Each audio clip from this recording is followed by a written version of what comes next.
This is Hemant. And Jessica. And you're listening to the Friendly Atheist Podcast. Please go to patreon.com/Friendly Atheist Podcast. And as I was saying before I was so rudely interrupted, we should just do another hour on Jerry Falwell because I'm sure there's enough material. Counteroffer, I found a website called christianmomthoughts.com, and there is a article called How to Explain to Your Kids Why Social Justice Warriors Hate Christians So Much. And so I just thought maybe I could do a dramatic reading of that. I'll veto that too, because that sounds like it'll go on forever and infuriate me. Well, I was debating where to start, and here's where I think we should start. Because last Sunday, there was a pastor named John MacArthur, who I think we've talked about a few times on this podcast, because he's been holding church in California, Grace Community Church, in person, mega church services, and totally rejects protective measures. So like a couple of weeks ago, defying local government like regulations, they all met up in his church, and he says to the crowd, the good news is you're here, you're not distancing, and you're not wearing masks. Yeah. With this creepy ass smile on his face. That was weeks ago. And that's another benefit of masks, is that if he was wearing one, we couldn't see his creepy smile. That too. And then last week, and I know it's like last Sunday and that's a year ago, but like, here's what he did last week. I'm going to read you how he opened up his service, because he's trying to tell his congregation that all the decisions he's made are the right ones. Sure. And here's how he did it. And then I saw right-wing media run with it. I don't want to offer myself as any kind of expert, but a rather telling report came out this week, and for the first time, we heard the truth. The CDC, the Centers for Disease Control, which is the national organization, government organization, that is to report to us truth about disease, said that, in truth, 6% of the deaths that have occurred can be directly attributable to COVID. 94% cannot. Of the 160,000 people that have died, 9,210 actually died from COVID. There is no pandemic. And then the audience cheered. I mean, I would argue 10,000 people is still a lot of people to have died, but... Well, no, they're pro-life. Under 100,000 does not matter. So this guy's telling them there's no pandemic because only 6% of people actually died of COVID. I saw Jenna Ellis, who is one of Trump's many lawyers, who is also John MacArthur's lawyer for all the church battle with the government. She spread the same misinformation on social media. Other websites did too. I'm sure the Trump people did as well at some point. But so I was trying to see what on earth is he actually talking about? And here's what he's talking about. The CDC, which has been politicized in a lot of ways, but this particular piece of information doesn't seem like it has some agenda or something, or however they posted it. The CDC basically released a set of numbers saying, here's all the people who have died from COVID. And in one of the sections of the report, they listed something called comorbidities, which is basically when you got sick, did you have any other conditions that we ought to know about? So for example, if you look at their list, it says, I think at the time, let me see if I can pull this up. It said like 160,000 people had been struggling. I'm sorry, what did they say? According to the data I'm looking at right now, this is a little more updated, 169,000 people have died of COVID, according to their numbers, which are debatable. It says within that group, like 71,700 had influenza and pneumonia, like one or the other. And this is an example of the 94% MacArthur is talking about. He's saying these people didn't really die of COVID. They died of pneumonia, something like that. But that's a stupid thing to say because, why do they even list comorbidities? Because, look, if you're a young, healthy person and you get COVID, that, you're probably going to be okay. But we know by now, I think everyone knows, if you're older, you have a harder time dealing with it. But here's what's important to remember. Like in normal times, if you have pneumonia, if you have diabetes or some heart condition, you probably wouldn't die because there are good ways to help you stay alive. We know how to help people survive with that stuff. But if patients had pneumonia and caught COVID, many of them died. Or to put that another way, if they only had pneumonia, they would still be alive today. But because they also got COVID, they are not. That's what that data is saying. Yeah, I saw it put really well by a doctor on Twitter, so take that for what it's worth, when she said, I have type 1 diabetes. I am diabetic. It's managed. I'm very healthy. If I go running and I get attacked by a bear, the bear has killed me. The diabetes has not. Like, right. I still had diabetes. Have a comorbidity. Right. Yeah. I mean, it is very much people who have a lack of understanding of medical terminology, which I don't profess to have a ton of. That's exactly the thing. If you don't understand comorbidities, if you don't understand why the CDC puts up this information or how to interpret a very dense chart, that's fine. It's not John MacArthur's job to know that stuff. And it's not like random people's job to be able to interpret it. It's the job of that doctor who you're referring to, who's supposed to be able to make sense of it. Right. And yet, what MacArthur did is say, you know what, I'm not an expert here, but he literally said, I don't want to offer myself as any kind of expert. But, and then he went on to interpret wrongly and falsely and dangerously this chart that he couldn't make sense of because numbers and words are not good for him. And in doing so, he basically told a bunch of old people, there's no pandemic, you're fine. Like, that's the thing that is so infuriating here. I noted this on Twitter, too, because, like, if you saw Trump's rally, wherever it was yesterday, they posted a picture of the people coming to see him give a speech in, like, North Carolina or something. And it's just a crowd of people near an airport hangar. And it's a huge crowd, relatively speaking, but they're all just packed close together, no masks, nothing like that. And pretending there's no pandemic doesn't make the virus go away. And again, there are people who have canceled weddings, who haven't gone to funerals, who haven't seen their friends in forever, who can't go to school because they understand, oh, this is how we have to deal with this shit now. Like, this is the sacrifice everyone has to make. And yet these people, this church, the Trump people, are just acting like, nope, doesn't exist. We'll just keep going on as scheduled. And they're prolonging the suffering we are all going through right now. Yeah, I mean, I think I have definitely come to terms with the fact that my life will never go back to normal until there is a vaccine. Like, that is just sort of how I'm hunkered down for the long haul, you know? Yeah.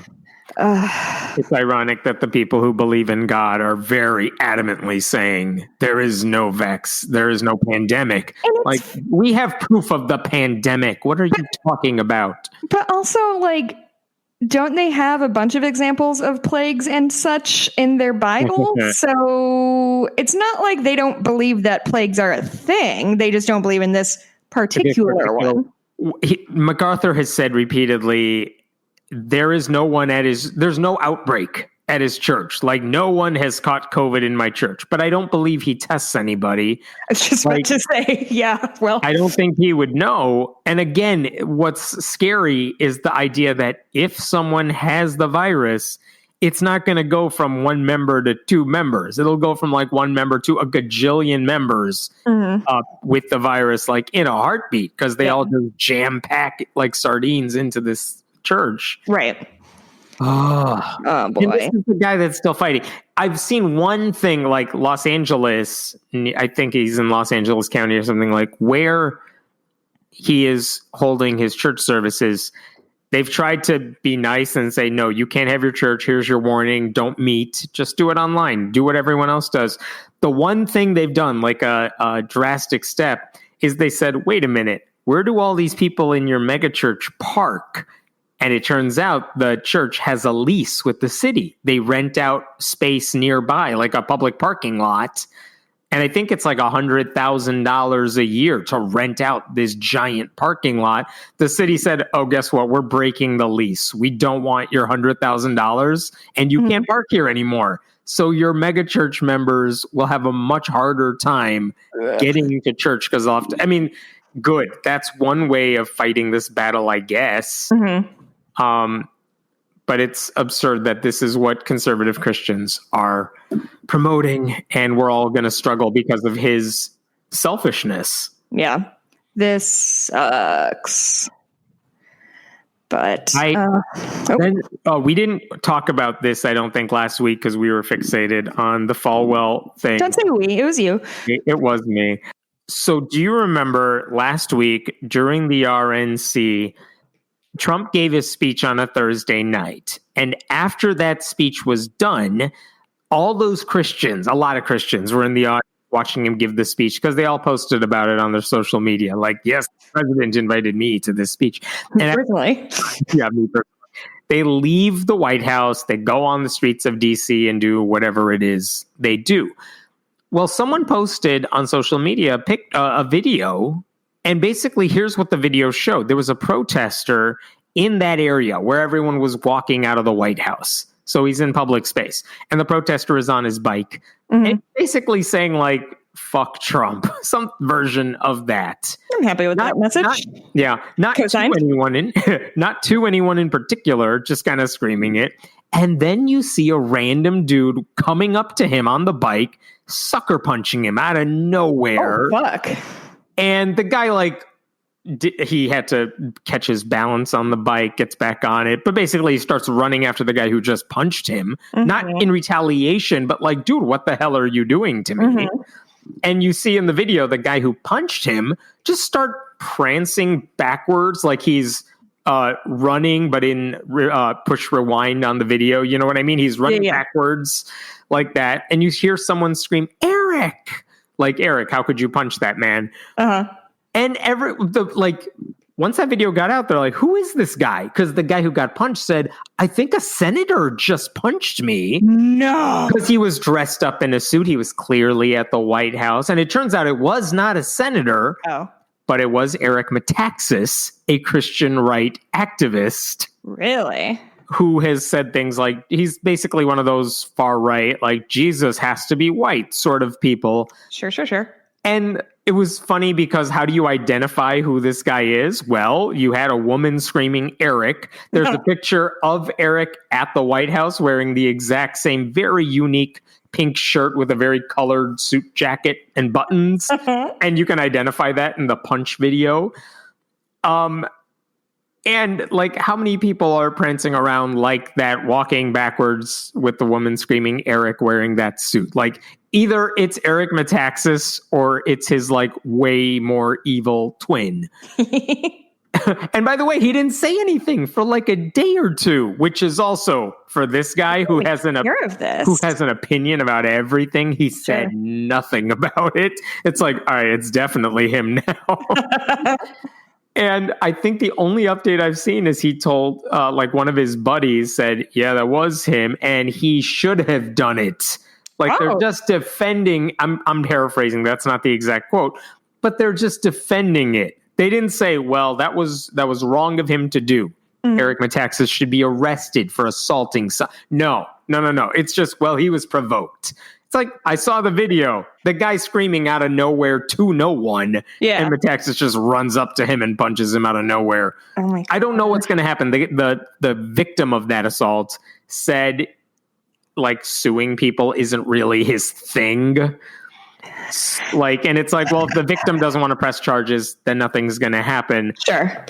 Which is fine. That's his decision. But also that means Eric Metaxas will just write this off and just be like, well, I'm scot-free again. Nothing's going to happen. Jesus rescued me or whatever. Yeah. But that's like, turn the other cheek has no value in this guy's world. Do you want to talk about Ark Encounter? Yeah, you do. You do. God, I sort of fucking God, if you bring up tax breaks, I'm leaving. Let me tell you about their tax breaks. No. This is an update that I didn't think was coming, but I'm very excited to tell you about this. Okay. So do you remember about a year ago, Ark Encounter decided to sue their insurance providers. Was that a year ago? That was over a year ago. God, yeah. Almost exactly a year ago. But basically, a little over a year ago, I lied.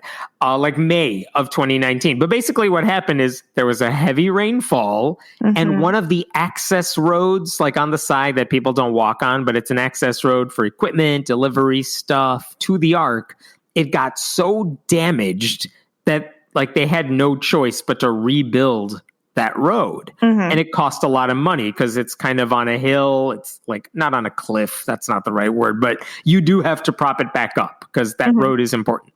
So in a holler. The question is, who pays for all that material? Who pays for those damages? And Ark Encounter said this was the problem with the architects who built Ark Encounter. They did a crappy job of it. And the architects who built Ark Encounter are like, that road has nothing to do with us. And like, that's on your end. That wasn't our fault. We had nothing to do with that. And so Ark Encounter sued their insurance providers for not covering rain damage, which is so brilliantly ironic that Ark Encounter couldn't deal with the rain. Yep. So this is what happened. The rain actually happened in May of 2017, but last year is when they filed the lawsuit. What they said is that the rain created a landslide that damaged a major access road, making it unsafe and unfit. It cost Ark Encounter's parent company, which is named Crosswater Canyon, about $1 million to fix the road. Jesus. And what the insurance provider said is the contract excluded payments for correcting design deficiencies or faulty workmanship. Like, we don't have to pay for that. And Ark Encounter said, nah, it doesn't apply here because land improvements were an exception to that rule, and this is land. Anyway, that's the legal back and forth here. And the judge was kind of going back and forth over like, well, who are we suing? Because there are different insurance providers for Ark Encounter, and they're going back and forth on this forever. So I've been following this lawsuit forever. And I've been trying to figure out like what the hell's going on, because they're no longer talking about the road. They're not talking about the rain. They're talking about who should be sued, who's like liable for any damages or all that. And then out of nowhere, last week, they announced we're settling the case. Oh. Both sides are just going to settle it. And they haven't announced what that settlement is. It's not even clear it's going to be a public settlement. But basically, both sides are saying, you know what? We're not going to fight this anymore. And we'll deal with it ourselves, and courts can go away. No damage. And that's kind of the end of it. And it makes me very sad, because I was seriously hoping that Ark Encounter would have to pay for rain damage after all this. I'm so curious to know what happens. That's $1 million of damage. Does Ark Encounter pay it? Does the insurance company pay it?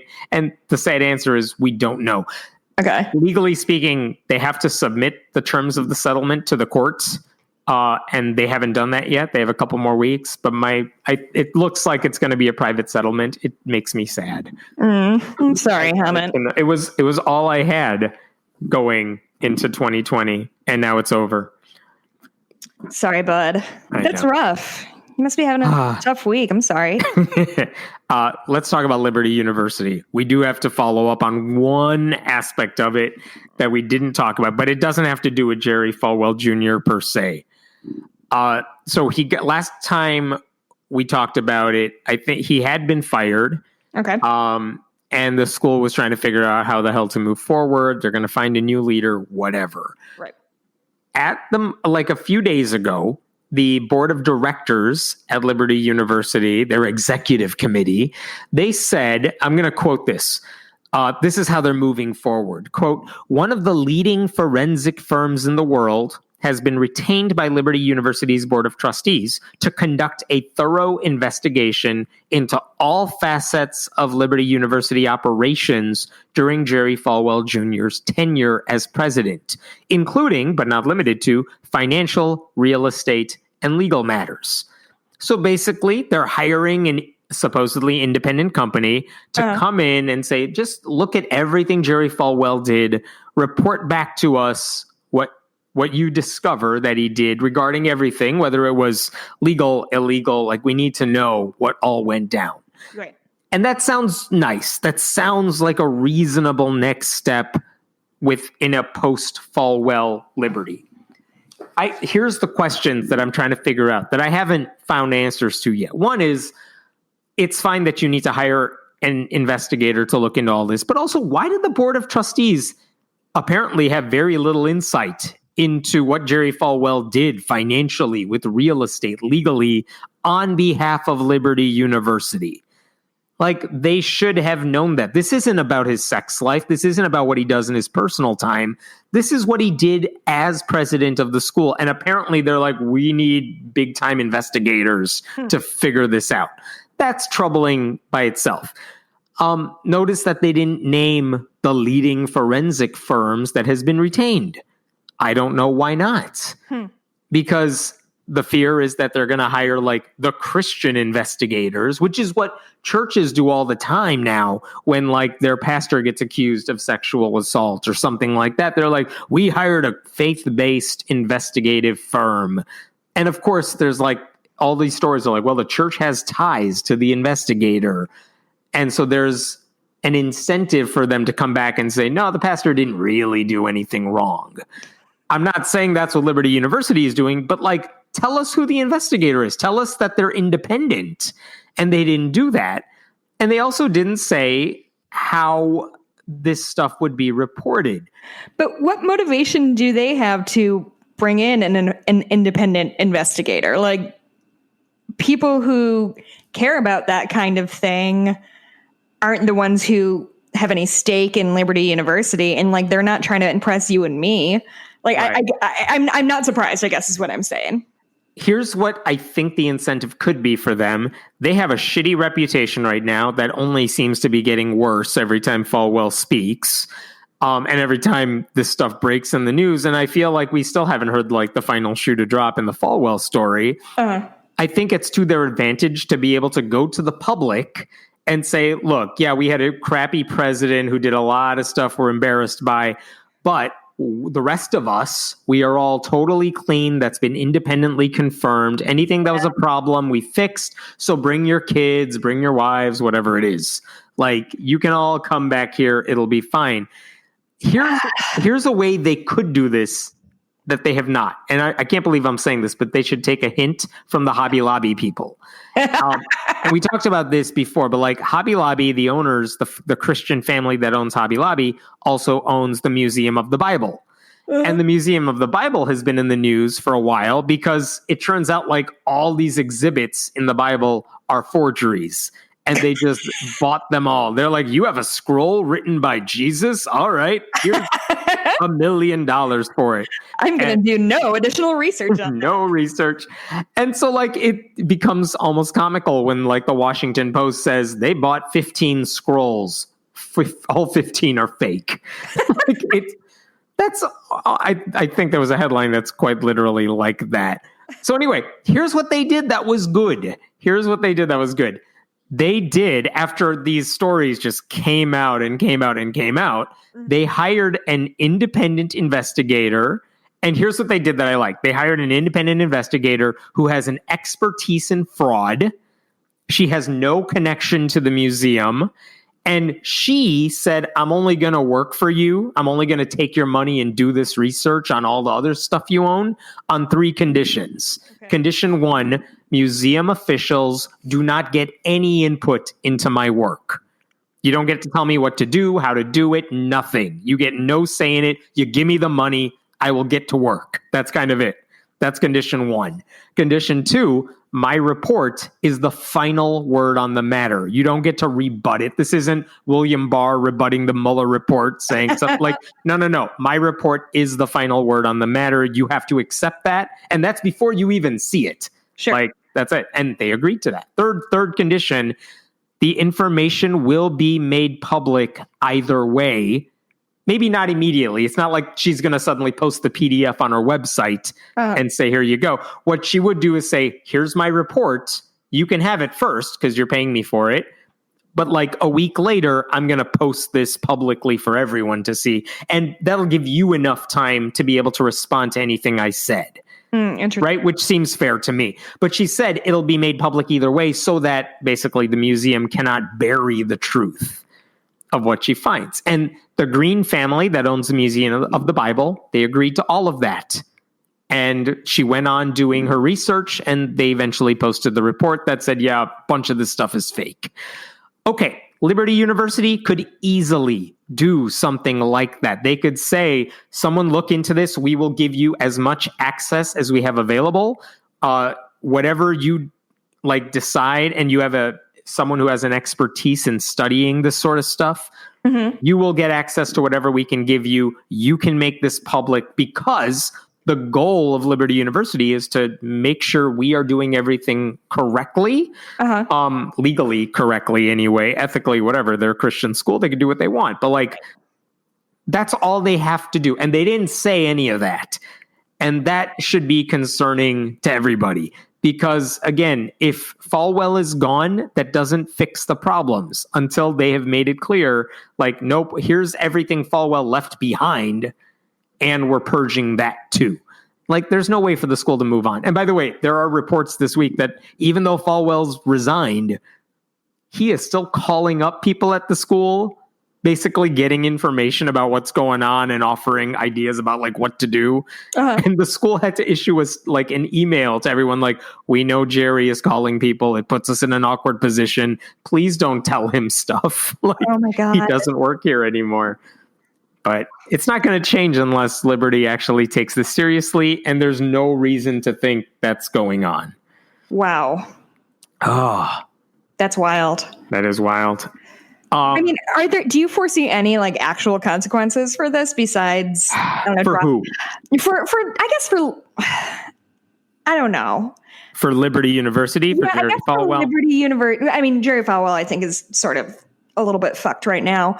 But for Liberty University, like, no, he just watches it from the sidelines. Right. Do you think that all of this stuff happening is going to deter the kind of people who would have chosen to go to Liberty University anyway? Because I sort of suspect that.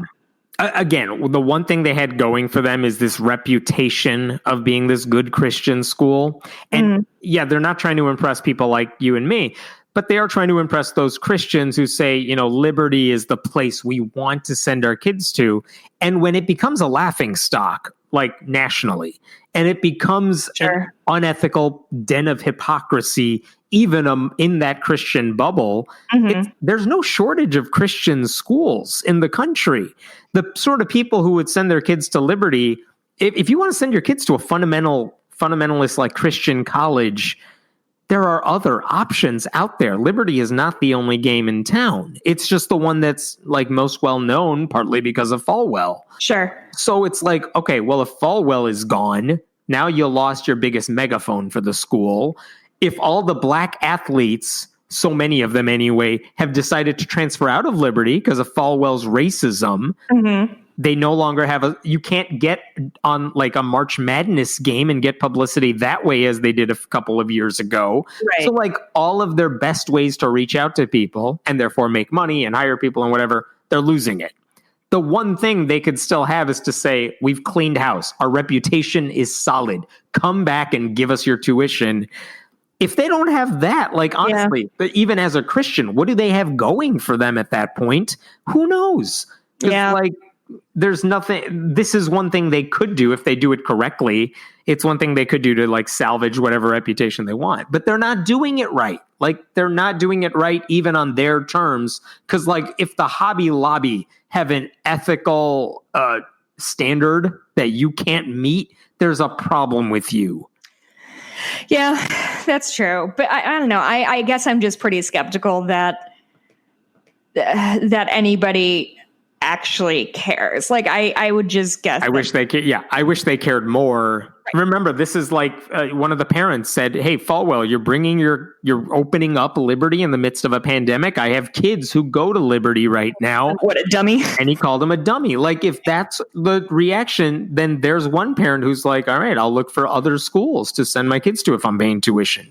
Sure. Yeah. So I mean, but I also think there is a big difference between the the president of a university personally insulting you and some like legally murky things that have been going on, but you still have like the Liberty University name. Remember that we don't know what information they might find. If they find out tuition money is being paid for like legal settlements, or Jerry Falwell's like, I don't know, giving tracts of land to his personal trainer with who knows what relationship that is. Like, who knows what they're going to discover that may be even more damning than the stuff we already know.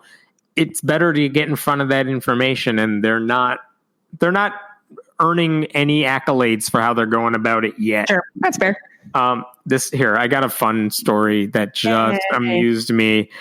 Remember Jesse Lee Peterson? He's the right-wing radio host. He's black, and he is one of those self-hating black people. Oh, yeah. He says the world needs more white babies. He has praised white power. Yikes on bikes. Yeah, he said Representative John Lewis was evil. I'm wearing a John Lewis shirt right now. Look at you. Good trouble, necessary trouble. Get in good trouble. Or get in trouble, good trouble, necessary trouble. Nice. When I first got all of my my unemployment back pay, I went to a bunch of black-owned Etsy shops and just like bought a bunch of shirts. There you go. So Jesse Lee Peterson hates you. And one of the things he said during an episode of his radio show this week is, I'll quote it, "I don't know why a man would marry a woman today, especially an educated woman, whether with the Bible or without the Bible, educated with secular education, ... Because, quote, those women don't cook. They don't iron. They don't sew. They don't want to stay home and take care of the children. They don't want to make a meal. They don't want to cook breakfast, lunch, and dinner. And that's what they're supposed to be doing." First of all, he said cook like 4 different ways, so I really want to challenge his rhetoric. Second of all, I mean, whatever, dude. Like, fine. We don't want to fucking marry you anyway. Like, that's the thing about this whole thing. Like, oh, men shouldn't do this. Nobody cares what you think, my dude. And anybody who listens to you is not going to marry somebody who, I don't know, maybe has their bachelor's in literature from a mid-level university in Indiana. Here's where it gets even more amusing, because he kept talking because he can't stop. There's more. After saying educated women don't make for good wives. Also, I'm a very good cook. Go ahead. What have you made lately? I made. What have I made lately? Nothing. We've been ordering. So fucking lazy. No, I make Jesse Lee Peterson wants nothing to do with it. I make a really good. It's a very like white Midwestern shit, but it's like a tamale casserole. So it's like a cornbread base. And then you put enchilada sauce and then shredded chicken and cheese and like cilantro. It's extremely good. There's half of it in my fridge right now because I don't know how to make food for fewer than 12 people, apparently. Nice. Here, the last thing I made? That's not great, is it, huh? So he kept talking. And here's what else he said is the problem with educated women. I'm gonna quote, "If she's educated, even the sex is boring because you gotta, are you okay? Is this movement right? Am I working too fast here or too slow? You gotta talk them through it." So, unquote. I'm sorry, could you just read that again? Yeah. Go ahead. Let me annoy all listeners everywhere. Are you okay? Is this movement right? Am I working too fast here or too slow? You got to talk them through it. Basically saying, if you have sex with an educated woman, you might have to be concerned about what she wants. Yeah. Well, at first, I thought he was getting at like educated women are harder to rape, which is a pretty big yikes. I don't think that's what he's getting at. But now it just sounds like none of the women he's ever had sex with have ever gotten off would be my guess. Oh my God. Because in his mind, the ideal relationship is one where she has no say in this matter. I am really enjoying. She's not worried about her pleasure. I am really enjoying imagining just this guy having sex in utter silence. Oh my God. Man, these men telling on themselves is so embarrassing. And also, it's such a I kept thinking of Ben Shapiro being like, "Don't worry, my wife says wet ass pussy is not really a good thing." It's also such a wild point of view that like the worst thing they can think of is like having to talk to a woman during sex. They can't handle it. They can't deal. So embarrassing. Like, do they not know how embarrassing that is? I don't know. I have to think he gets some sort of feedback in his show, and I'm sure there are some Christians who are like, yes, right on, because how else does he have this show? But I would argue that the people who listen to that probably are not given the space to discuss sex in a frank way. You know what I mean? He didn't have anybody on. No, but I'm just like, when he gets feedback, like, yeah. Women in this sort of culture are trained to be like, either, no, sex is great. It's never been bad. No problems here. Right. Or sex isn't supposed to be pleasurable for women, which is still pretty pervasive. And like, none of those are great, I would say. I had to look this up because I was so curious. There's not a lot of information about his personal life anywhere online that I could find, and that's fine. I don't care about his personal life. I think he is single, for what it's worth. I don't know if that's true or not. I can't imagine why. But yeah, I just want to point that out. We have to talk about this issue that I started seeing on right-wing websites, and then the headlines I saw made me think there's a big problem. Here's a headline that I saw on Charisma, the Christian website, the Christian news site. It said, like, California is trying to, quote, soften penalties for LGBT sex with minors. It's like, they're trying to make it easier for gay people to like assault children. Yes, that sounds horrible. Like, I too disagree with that. That sounds troubling. And then I'm like, wait a minute, this is Charisma. They don't tell the truth. Yeah. So what's actually going on here? And so, okay, I want to tell you what I discovered. And I say discover like this was a big secret. It's not a secret to anyone in California who actually knows what this law is all about. But okay, here's the story. Here are a million trigger warnings because it's all about sexual assault and stuff. But here is the law they are talking about. Let me see if I can make sense of this. Feel free to interrupt me at any time here. I always do. Yeah, there is the law in California says there's a thing called statutory rape. Which is simply if an older person has sex with someone who's underage. Right. Even if it's not forcible, it's still illegal. There's a certain age gap. I think in California, it's 3 years difference, and the person is underage. Okay. And the reason for these laws are that we have decided as a culture that somebody under the age of 18 cannot legally consent to sex with an older person because there is just too much...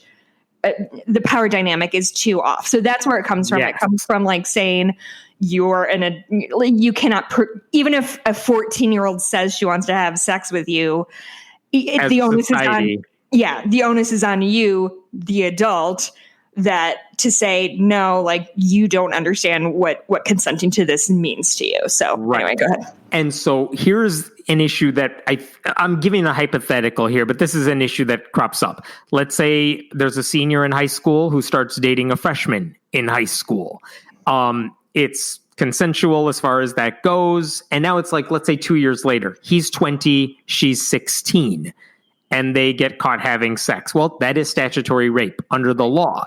And what that means in California is that there could be a jail sentence, there could be a financial penalty, and there's a question of whether this older person should be placed on the sex offender registry. And imagine if that person is placed on the sex offender registry, it's now going to become next to impossible to get a job. Sure. What if the girl gets pregnant? Sure. Then it could be very hard to support her and the child. So maybe in certain cases, a judge may say, and this is what California law allows, the judge may say, you know what, in this particular case where this man has been convicted of statutory rape, I do not think he needs to be placed on the registry Because, I mean, he's not a threat to society. Sure. This is a legal issue that we have already settled, but he doesn't need to have whatever the rest of his life ruined in this way. Okay, that is what the law currently allows in California. But there's a twist to that, which is that it only applies in the case of vaginal sex, older man, younger woman, in that situation. And so, what happens if two people have oral sex or anal sex? Well, the law says that person is automatically on the sex offender registry. No judge gets to step in and take into consideration anything. And in practice, here's the problem. Now we're getting to the meat of this debate. Yeah. The problem with that is if a 20-year-old man and a 16-year-old girl, for example, get caught and the older man is convicted of statutory rape, there is this bit of leeway that a judge has in deciding whether he should go on the registry. Well, what if it's a 20-year-old man and a 16-year-old boy? Same situation, but obviously they're not having vaginal sex. Right. Now, the older man who is convicted has no leeway. He is automatically going on the sex offender registry. So what one of the state senators, his name is Scott Wiener, he represents San Francisco, what he said is, the law as it stands actually discriminates against gay men. Sure. Not that we want to make it easier for them to do any of this, but saying as it stands, if you're a straight man who gets convicted of this, to put it simply, there is a way out, at least on this portion of the penalty, in a way that does not apply to gay men caught for the exact same crime. Sure. So the California legislature, House and Senate, they have passed a bill called SB 145. It's just waiting for a signature from Governor Gavin Newsom. And what it does is it basically says we are going to treat all of these cases the same way. So it doesn't, basically, I don't think this is what the law literally does, but basically what it says is we used to say it only applies to cases of vaginal sex. No, it applies to whatever sex you had. Sure. According to one article, I think this is in the San Francisco Chronicle, SB 145 would remove automatic sex offender registration for young adults who are convicted of having anal or oral sex with a minor, leaving the decision up to a judge. Okay, so the judge can say, all right, this person does not need to go on the sex offender registry, or maybe they do. It depends on the situation. Okay, so to me, that seems like a legit thing to do. In terms of equality. Like, why are we punishing gay men worse than straight men for the exact same crime? Right. Now, there is an argument to be made, and some Democrats have been making this argument that we're going in the wrong direction.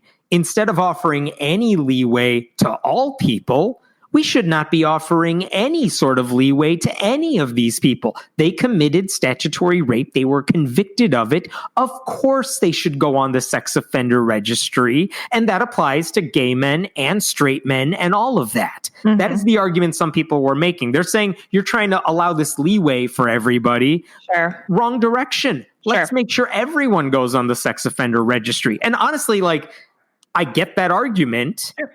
There are arguments to be made that the registry itself has, in California anyway, there are so many people on it that it becomes almost useless as a tool to help other people and to protect the society. So, I mean, that's a separate debate, though. The debate of let's get rid of this law altogether, giving judges this leeway, that's a separate debate. That's not what this bill is about. Right. And to be clear, statutory rape, still a crime. As it stands, it can be charged as a misdemeanor or a felony. And that has nothing to do with forcible rape, which is a separate category under the law, which anyone who commits that is automatically on the sex offender registry. Right. So this is all about discrimination. This bill ends that discrimination and it just treats everyone the same way. Okay, here's what I saw. Let me go back to Charisma News. Their headline: this bill will soften penalties for LGBT sex with minors. I mean, they're not wrong. It's just they're not wrong. It's an honest way to phrase it. Exactly right. Dr. Michael Brown, another Christian writer, his headline was, "Did California legislators just vote to protect in parentheses, gay adults who have sex with minors, as if like they're trying to make it easier for predators who are gay to get away with. Like, you're right. It's intellectually too easy for too long. Yeah. Like it's, you put it well. It's intellectually dishonest. And I've started to see this more and more. Like it's spreading within right-wing websites where they're basically implying that all of these legislators, those liberals in California, are trying to make it easier for sex predators. And that's so not what's going on at all. I mean, I think this is a really good example of why, to me, intellectual dishonesty is such a huge problem in our country right now and around the world, because I think there is a legitimate discussion to be had about how the sex offender list works and is it effective and how can we make it more effective. And I agree, shoving more people onto that list is probably not the answer. And I don't know if this is true, but I feel like I heard somewhere that like public urination counts, like you could end up on the sex offender list because of that, because it's whatever. So if you're homeless, that makes it more likely you would be on there or something. Yeah. And again, what you want on that list these are people who may be threats. You want to know where they live, if they live in your neighborhood. Threat to you, your family, your right, kids, whatever. So I think that is a conversation worth having. And I'm not researched on this, so I don't know exactly what the right answer to that is. But I can tell you that the answer isn't, well, Democrats want gay people to be able to have sex with children. End of story. Like, I think this sort of strain of intellectual dishonesty that is prevalent, that's prevailing on the right and the left, like it's not a one party thing. It makes it impossible to have any sort of good faith discussion, because I think that the idea of like you said, a 17-year-old and a 19-year-old having sex, I do not think that 19-year-old then poses a threat to my community. But I also understand that it's a deeply gray area, and I don't know what the right answer is.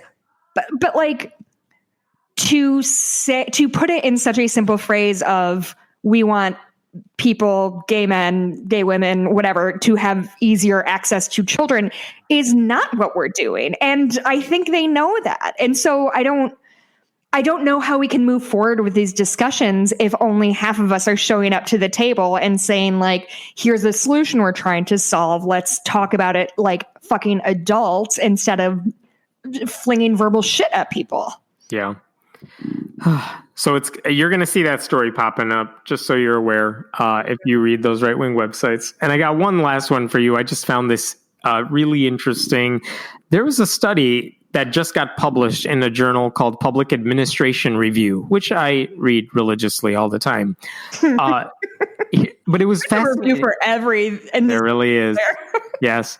But here's what these researchers did. They wanted to see if there was any discrimination based on religion in public schools. Actually, what they wanted to see is if what they called street level bureaucrats, basically government officials who don't get a lot of recognition as government officials, like principals. Oh, okay.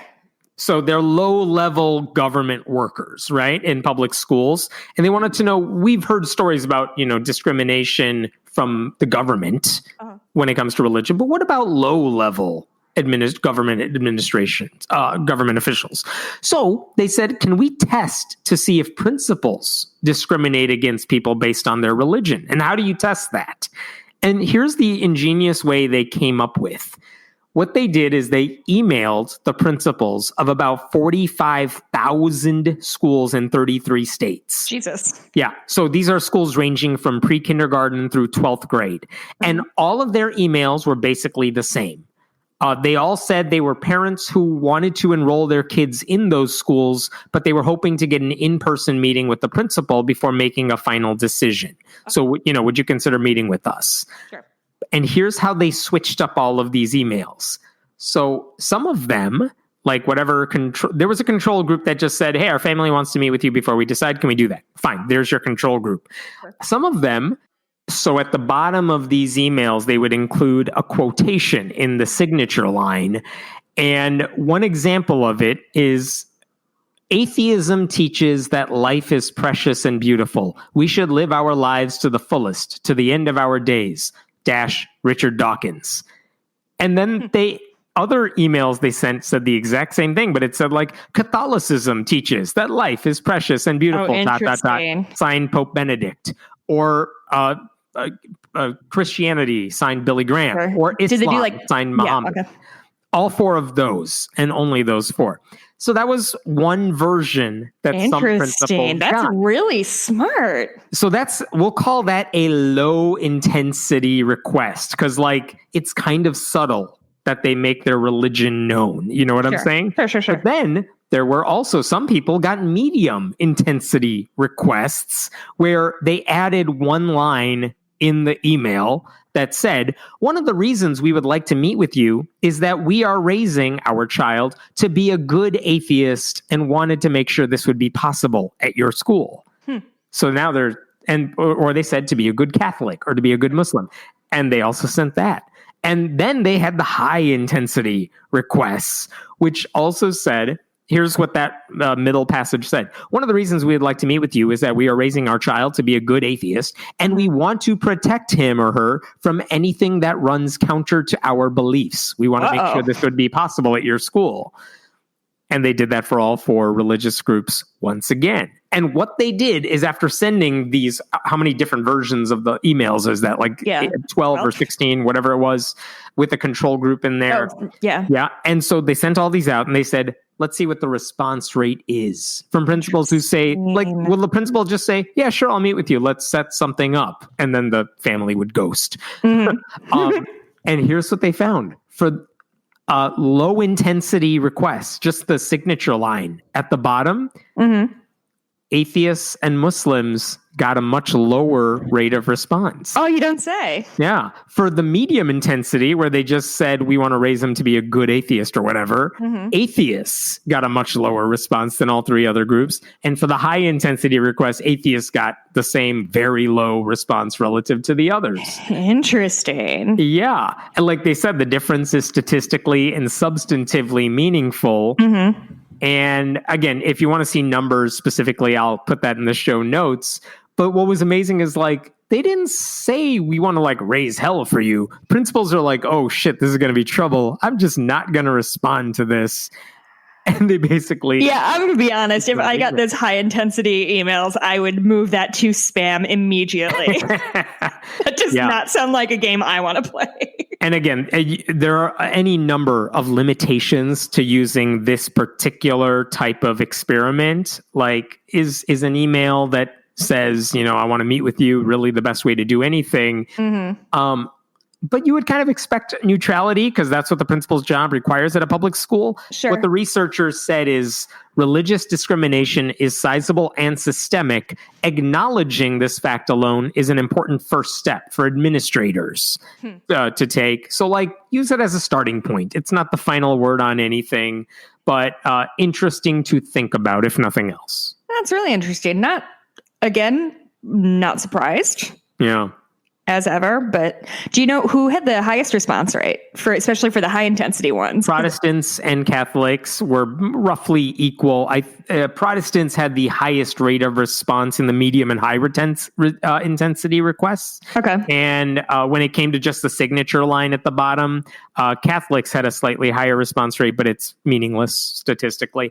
So basically, all the Christians, like, I think the principals may have been either used to it, or they're like, yeah, I've dealt with your kind before. It's all fine, whatever.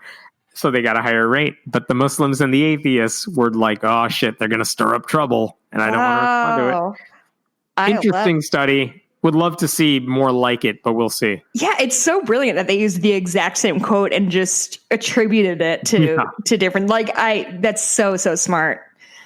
Cool. I'm done. You done? I'm talked out. I didn't have any stories this week because I'm not good at podcasting. It's Labor Day weekend. What are you up to, bud? God, I haven't even thought about that. Child was up all night last night, so I'm still recovering. Yeah, I know. My dog really kept me up. So she, we're basically living the same life. I'm at the point where I want to go on a vacation that is mostly everyone else just leaving my house. Actually, so Mikey's and my 5-year anniversary is coming up. Hey. And we decided to, because we've done nothing during quarantine. We haven't gone out to eat. Like, we've gotten like takeout and stuff like that, but we've done nothing. Like, we just finally saw my parents for the first time like 2 weeks ago. Yeah. And apparently in Southern Illinois, there's like a little wine country, I guess. And we found a place that is dog friendly, and a bunch of the wineries are dog friendly, and like they're sort of picnic style. So you get your tastings or whatever, and then you like have a picnic and eat your food and drink your wine. Okay. So we're going to do that. And I still feel really uncomfortable, like not uncomfortable with it. Because you're going out. Yeah, but like guilty about it. We've established like this is the safest we know how to be, but you know, while still leaving our house for the first time in 6 months or whatever. Yeah. But yeah, that sounds nice. Yeah, I'm really excited to not be in this fucking house for like a minute. Have fun. Yeah. Oh, and it's spooky season, so we're having a scary movie marathon tonight. Not having kids is giving me a lot of liberties, Hammett. I hear you completely. Total side note, for podcast Patreon subscribers, there was a bonus episode that I posted last week. It's an interview with Seth Andrews of the Thinking Atheist podcast about his new book, where he talks about how he grew up not just a conservative Christian, but a Fox News conservative Christian, and how he left that. And it'll go on the main feed sometime next week. But if you are a Patreon subscriber to our podcast, you have access to that right now. Did he not want to talk to me, or? That's exactly what he said. So I said, don't worry, I got this covered. Yeah, speaking of Patreon, hey, if you've upgraded or something and haven't received a sticker from us, apparently certain people whose last name is Meta have not been doing a good job of keeping up at that. I try so hard. So just let us know and we'll send you out whatever. Where do we find you? You can find me on Twitter at Blueberry, BLUEBURIE. If you want to hear more from me in a non-atheist context, I co-host with my husband a different podcast called Cooper Duper. It's a Twin Peaks podcast for regular people where we are rewatching Twin Peaks. We just got through like the really good part of season 2 and we're about to enter the dregs. So I'm looking into like bringing guests on because there's going to be some rough episodes coming up. So there's that. And if you want, I also have an Etsy shop, Bitches Got Stitched Done. I know it's only September, but if you are looking for something for Christmas, I usually cut it off December 1st at the latest because I hand make everything and it takes forever. So yeah, if that's something you're interested in. Hammett, where can we find you, bud? You can find me at Hammett Meta on Twitter. Go to friendlyatheist.com. Go to YouTube, Friendly Atheist. You could find my videos. Yeah, you can look at Hammett's face like I have to every time I talk to him. And his dead shark's eyes. Yes. Done. Okay, well, have a good long weekend. We'll see you soon. Talk to you next week. Bye. Bye.